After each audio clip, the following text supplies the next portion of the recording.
Magandang umaga, ako po si Benison Estareja. Meron muli tayong update patungkol po sa ating minomonitor na si Typhoon Inday with international name na Bavi as of 11 in the morning, araw po ng Biyernes. Sa ngayon po patuloy ang unti-unting paglapit nitong si Bagyong Inday sa kalupaan po ng extreme northern Luzon bagamat hindi ito magla-landfall. As of 10 in the morning ay huli itong namataan 570 kilometers na lamang sa silangan ng Itbay at Batanes. Taglay ang hangin na 140 kilometers per hour. So patuloy ang paghina nito from 150 kilometers per hour earlier at may pagbugso hanggang 170 kilometers per hour.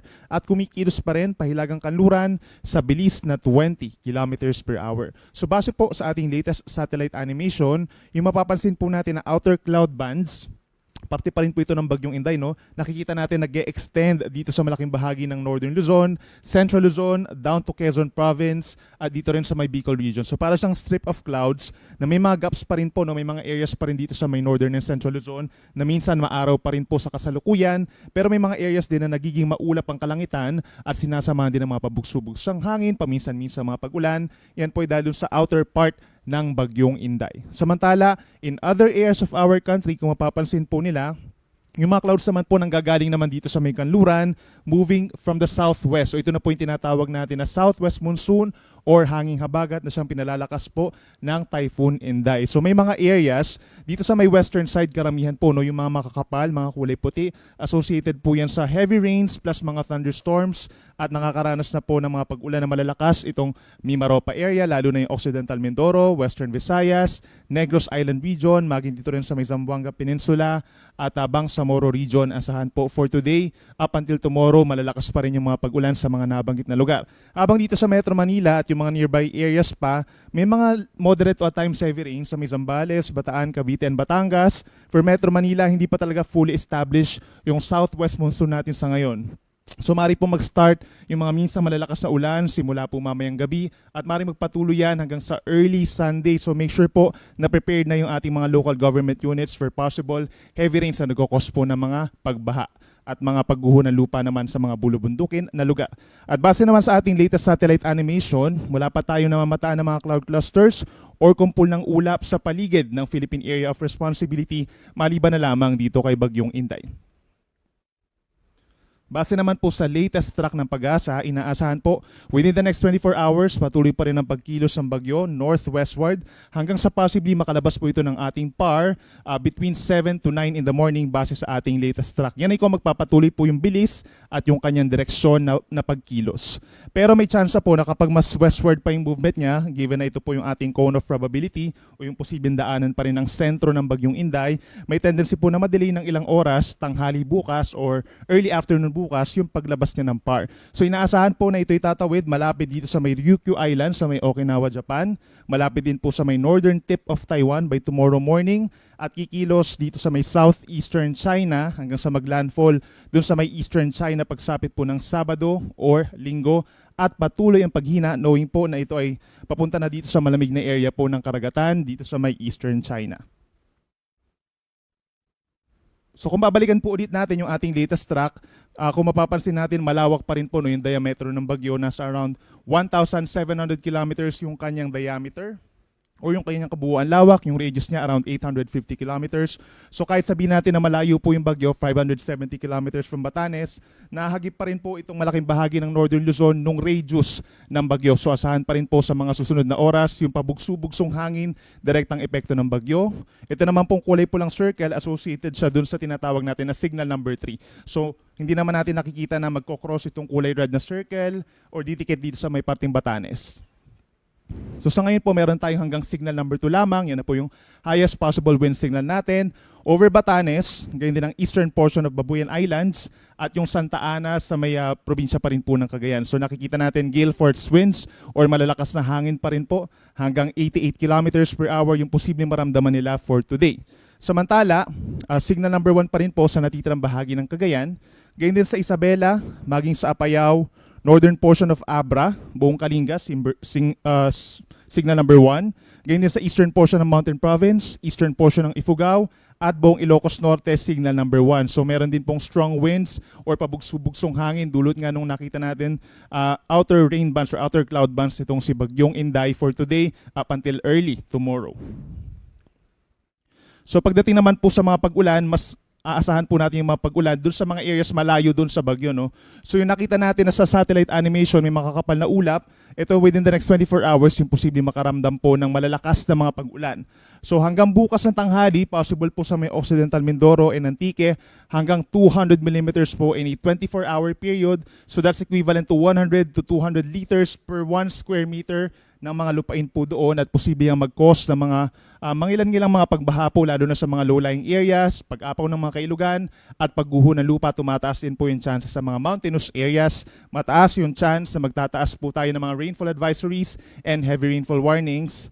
Hindi lang dito sa may kulay orange, kundi maging dito na rin po sa mga areas na kulay dilaw. So yung kulay dilaw naman, 50 to 100 millimeters yung posibleng dami ng ulan, equivalent siya sa 50 liters to 100 liters per 1 square meter. So kabilang na po dyan yung Zambales, Bataan, Cavite, Batangas, Rizal, Laguna, Metro Manila, maging dito rin po sa may Oriental Mindoro, Romblon, Palawan, at sa Visayas. Ito nga Aklan, Capiz, posible po ang 50 to 100 millimeters. Iloilo, Guimaras, Negros Occidental, Negros Oriental, all the way hanggang sa Zamboanga del Sur, Lanao del Norte, and Lanao del Sur, posible po yung maraming ulan na nagdudulot din ng mga pagbaha sa mga low-lying areas, at likely din po yung mga landslides, lalo na kapag patuloy yung pag-ulan ng mga ilang araw. So nakikita natin, no, other areas by today and tomorrow, kahit wala po dito sa ating weather advisory or significant rainfall forecast, posible din po magkaroon ng mga light to moderate rains within the next 24 hours. Yung the rest of Luzon, yan po ay dahil kay Bagyong Inday.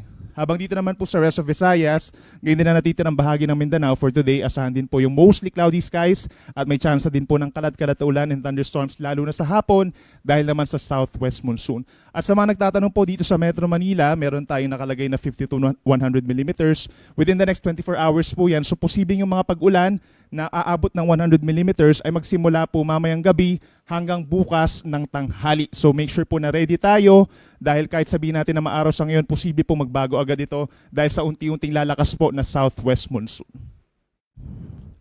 Samantala, simula po bukas ng tanghali hanggang Sunday ng tanghali, ito yung time na nasa labas na po ng PAR ang Bagyong Inday, no? Pero makikita natin na marami pa rin lugar yung magkakaroon po ng mga pag-ulan dahil magpapatuloy pa rin na palalakasin ni Inday yung southwest monsoon. So yung impacts natin ng 100 to 200 millimeters na dami ng ulan simula bukas ng tanghali ay nandito na, umakyat na po siya sa may Zambales, Bataan at Occidental Mindoro. So mas dadalas na yung i-issue natin dyan ng heavy rainfall warning, mas dadalas na yung mga heavy rains na posibleng nga magdulot ng mga flash floods or landslides. Habang 50 to 100 millimeters yung posibleng dami ng ulan, umakyat na rin po dito sa may La Union, sa may Benguet, kung saan kabilang po ang Baguio. Pababa ng Pangasinan, Tarlac, Pampanga, Bulacan, meron rin pong 50 to 100 millimeters. Pababa ng Metro Manila, magpapatuloy po ang pag-ulan hanggang sa linggo. Ngayon din sa may Rizal, Cavite, Laguna, and Batangas. Dito rin po sa may ibang pambahagi po ng Mimaropa, Oriental Mindoro, Romblon, Palawan. Ngayon din sa halos buong Western Visayas, plus Negros Occidental, posible rin po ang 50 to 100 millimeters sa dami ng ulan. Simula po yan bukas ng tanghali hanggang Sunday ng tanghali, inuulit natin kahit nakalabas na ng PAR itong si Bagyong Inday. Samantala sa araw po ng Sabado, meron pa rin aasahang mga kalat-kalat na ulan and thunderstorms. Sa mga hindi natin nabagit na lugar dito sa Luzon, yan po ay dahil na sa southwest monsoon. Ngayon din sa natitirang bahagi po ng Visayas, itong central and eastern portions plus Negros Oriental and Siquijor. At dito rin po sa Mindanao, yung Bangsamoro region and Zamboanga Peninsula, posible pa rin po yung mga light to moderate with at times heavy rains dahil sa southwest monsoon. At pagsapit ng Sunday ng tanghali hanggang Monday po ng tanghali, kahit nandun na sa may China, sa may mainland China po ang bagyo, we're seeing na meron pa rin pong southwest monsoon at aasahan pa rin po yung pinakamalalakas na ulan dun pa rin sa mga areas ng Zambales, Bataan, and Occidental Mindoro.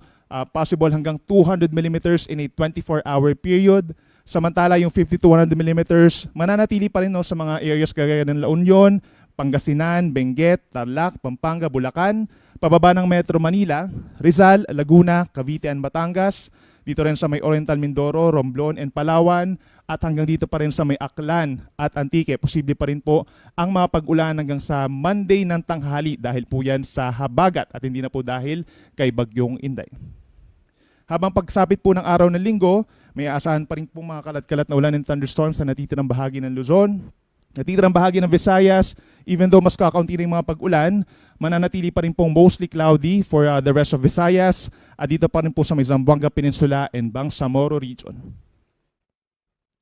Pagdating naman po sa malalakas po na hangin, kung mapapansin po nila, medyo malakas po yung hangin ngayon. No? May mga pabugso-bugsong hangin.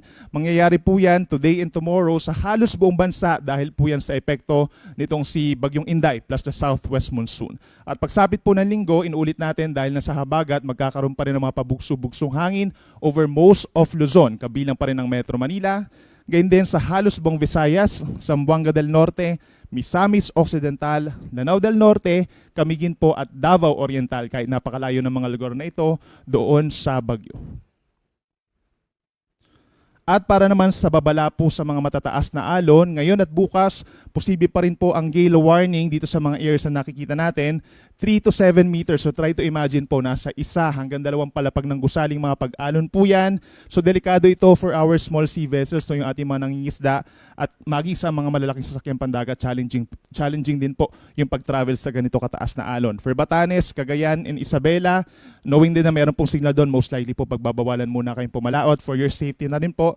At yung 2.8 to 4.5 meters, possible din po, or yung nasa equivalent po na 1.5 palapag ng gusali sa mga baybayin po yan ng Aurora, ganyan din sa Polillo Islands, eastern coast ng Camarines Norte, northern coast of Camarines Sur, at sa northern and eastern Catanduanes, meron po ding mga delikadong alon, no? At posible rin kayo magkaroon ng mga sea travel suspensions daan. So make sure na coordinated tayo sa ating mga local coast guards dahil magpapatuloy po yung maalon na karagatan. Inulit natin dahil yan sa hanging habagat plus itong si Bagyong Inday na medyo malapit nga sa ating kalupaan. Even yung the rest of Luzon, lalo na dito sa may parting West Philippine Sea, yung mga magkocross po from Batangas to Mindoro, may mga tendency na magkaroon ng kabawasan po ng sea travel po doon. Ganyan sa mga isla po dito sa may parting Bicol region, sa may Mimaropa, halos buong Visayas, and posibleng maapektuhan din po yung mga pag-alon dito sa may Northern Mindanao, sa may Caraga region, Zamboanga del Norte, all the way sa may Davao Oriental, posible po ang maalon na karagatan. At bago po tayo matapos, meron po tayong panibagong product. Ito yung tinatawag natin na Severe Wind Impact-Based Forecast. So ito, instead of describing kung gaano nga ba kalakas yung hangin na may experience po sa inyong lugar, ini-specify po natin sa Severe Wind Impact-Based Forecast kung ano yung posibleng epekto ng mga malalakas na hangin sa inyong lugar. So knowing na meron po tayong bagyo ngayon at bukas sa ating area of responsibility, so meron tayong possible severe winds today and tomorrow, pero dun sa mga pinakamalalapit po sa bagyo, which are Batanes and Cagayan. So dito sa ating image, kung mapapansin po nila for today, itong lalawigan po ng Batanes, posibleng magkaroon ng minor impacts. Again, magfo-focus po tayo sa impacts o yung posibleng epekto ng malakas na hangin sa inyong lugar. So merong minor impacts dito sa may Batanes at makipag-coordinate lamang po sa inyong mga local government units, no, kung ano mga posibleng epekto sa inyong lugar. Knowing na iba-iba po ang profile, iba-iba yung vulnerability per municipality or city po, no, sa ating bansa. Tapos yung kulay green naman po, equivalent siya sa minimal, so halos wala naman pong impacts. But it's worth knowing pa rin po, no, sa ating mga kababayan. Pagsapit po bukas, dahil ito ay palabas na ng PAR si Bagyong Inday, meron pa rin possible po na minor impacts sa pinakadulong bahagi po ng Batanes. Habang minimal naman over the northern portion of Cagayan, kabilang na po ang Babuyan Islands. At pagsapit po ng Sunday and Monday, wala nang major impacts po ang severe wind sa ating bansa. At yan muna latest mula dito sa weather forecasting po ng Pag-asa. Ang susunod na update natin ay mamayang 5:00 po ng hapon. Muli ako si Benison Estareja. Mag-ingat po tayo.